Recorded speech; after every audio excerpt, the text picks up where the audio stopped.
भस्म लगाए बाग वस्त्र पहने, तैयार मेरा भंडारी है।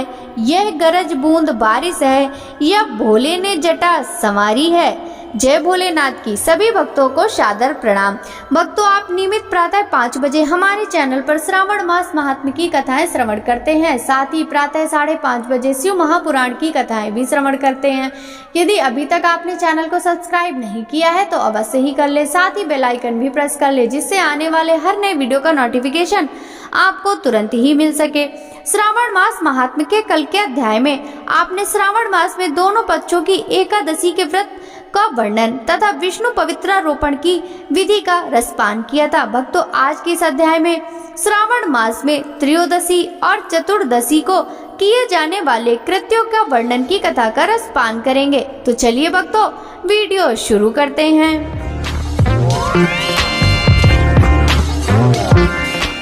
ईश्वर बोले, हे सनत कुमार, अब मैं आपके समक्ष त्रयोदशी तिथि का कृत्य कहता हूँ। इस दिन 16 उपचारों से कामदेव का पूजन करना चाहिए। अशोक, मालती पुष्प, देवताओं को प्रिय कमल, कौसुंभ तथा बकुल पुष्पों और अन्य प्रकार के भी सुगंधित पुष्पों, रक्त, अक्षत, पीले चंदन, शुभ सुगंधित द्रव्यों तथा पुष्टि प्रदान करने वाले तथा तेज की वृद्धि करने वाले अन्य पदार्थों से पूजन करना चाहिए। नैवेद्य और मुख के लिए रोचक तांबूल अर्पित करना चाहिए।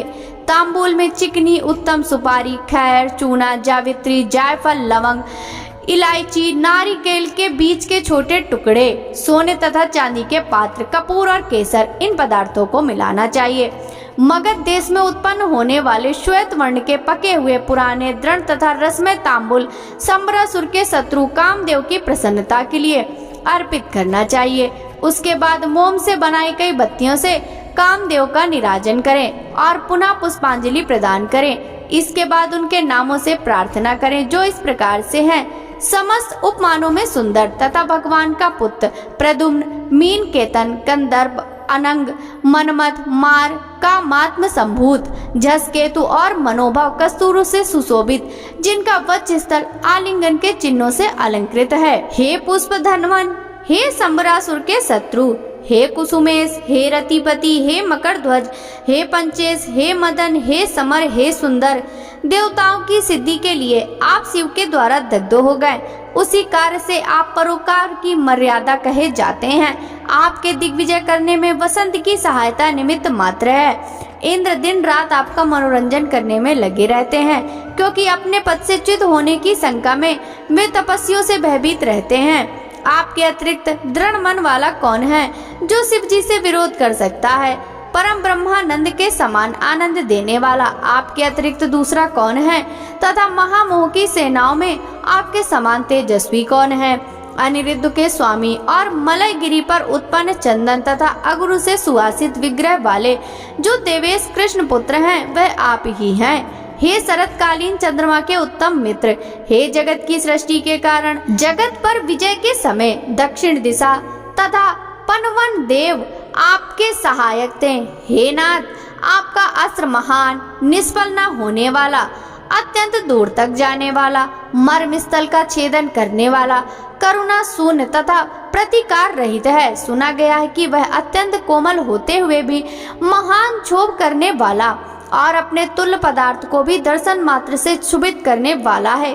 जगत पर विजय करने में सहायक होने से प्रवृत्ति ही आपका मुख्य अलंकार है। हे विभो, आपने सभी श्रेष्ठ देवताओं को उपहास के योग्य बना दिया, क्योंकि ब्रह्मा जी अपनी पुत्री में कामासक्त हो गए, विष्णु जी वृंदा में अनुरुक्त कहे गए और शिव जी परिश्री के कारण अपश्रय हो गए। हे मानद, यह वर्णन मैंने मुख्य रूप से किया है, अधिक कहने से क्या लाभ। इस लोक में अपने वश में रहने वाले ब्राह्मण विरले हैं, अतः हे भगवान, इसकी गई पूजा से आप प्रसन्न हो। श्रावण मास में शुक्ल पक्ष की त्रयोदशी तिथि के दिन पूजा करके कामदेव प्रवृत्ति मार्ग के विषयासक्त व्यक्ति को अत्यधिक पराक्रम तथा शक्ति करते हैं और निवृत्ति मार्ग में संलग्न व्यक्ति से अपने विकार को हर लेते हैं। श्रावण मास में शुक्ल पक्ष की त्रयोदशी तिथि में अपनी पूजा के द्वारा संतुष्ट होकर ये कामदेव सकाम पुरुष को अनेक प्रकार के अलंकारों से भूषित तथा मनोरम स्त्रियां प्रदान करते हैं और दीर्घजीवी गुणों से संपन्न सुख देने वाले तथा श्रेष्ठ वंश परंपरा वाले अनेक पुत्र देते हैं। हे मानद, त्रयोदशी तिथि का जो शुभ कृत्य है उसे मैंने कह दिया। अब चतुर्दशी तिथि में जो करना चाहिए उसे सुनिए। अष्टमी को देवी का पवित्रारोपण करने को मैंने आपसे कहा, वह यदि उस दिन न किया गया हो तो चतुर्दशी के दिन पवित्र धारण कराएं। चतुर्दशी तिथि को 3 नेत्र शिव को पवित्र अर्पण करना चाहिए। इसमें पवित्र धारण कराने की विधि देवी तथा विष्णु जी की पवित्र विधि के समान ही है, केवल प्रार्थना तथा नाम आदि में अंतर कर लेना चाहिए। शैव, आगम तथा जबाल आदि ग्रंथों में इसकी जो विधि है उसी को मैंने कहा है। विकल्प से इसमें जो कुछ विशेष है उसे मैं आपको बताता हूँ। 11 तथा 48 अथवा 50 तारों का समान ग्रंथि तथा समान अंतराल वाला पवित्रक बनाना चाहिए। पवित्रक 12 अंगुल प्रमाण के, 8 अंगुल प्रमाण के, 4 अंगुल प्रमाण के अथवा पूजित शिवलिंग के विस्तार प्रभाव वाले बनाकर शिव जी की प्रसन्नता के लिए अर्पण कर देने चाहिए।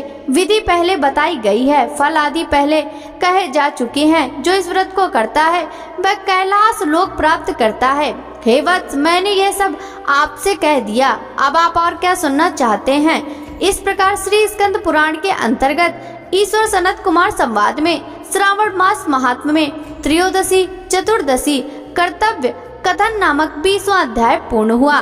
भक्तों, आगे की कथा का वृतांत हम कल के अध्याय में श्रवण करेंगे। श्रावण मास महात्म्य की यह कथा यदि आपको अच्छी लगी हो तो इस वीडियो को लाइक कर ज्यादा से ज्यादा भक्तों के साथ शेयर कीजिएगा। साथ ही वीडियो के कमेंट बॉक्स में हर हर महादेव जरूर लिखिएगा, जिससे भगवान शिव, देवी पार्वती की कृपा दृष्टि सदा सर्वदा आप सभी पर इसी प्रकार मिली रहे। आपसे मिलते हैं श्रावण मास महात्म्य के अगले अध्याय की कथा के साथ। तब तक सभी भक्तों को हरे कृष्णा, राधे राधे, हर हर महादेव।